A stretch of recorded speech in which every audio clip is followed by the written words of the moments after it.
All right, so you are still tuned to Adamazi TV, connecting all African communities to their roots. We still have a few persons to interview, in the course of this event to hear what they have to say about the late Professor Humphrey Nwogu.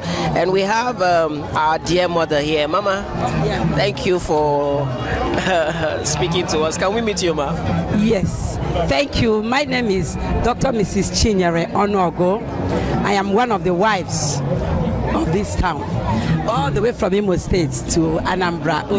Okay, so tell us a little about Professor Humphrey. Professor Humphrey Nwogu, he is a unique man, very unique in the sense that his type are not two in the whole of Anambra, if not the whole of Nigeria.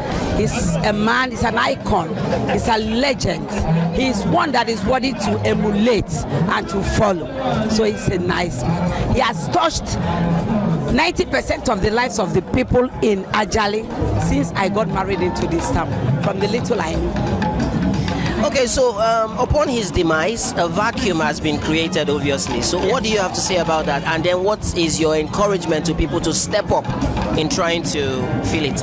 Well, the Bible says, appointed unto men once to die, after that the judgment. He has accomplished his task on earth and he has slept. And that vacuum he has created, I doubt if there are people who will fill it up. But my prayer is everyone in the town should emulate him. Try the little we can and get it up. Thank you very much, ma'am.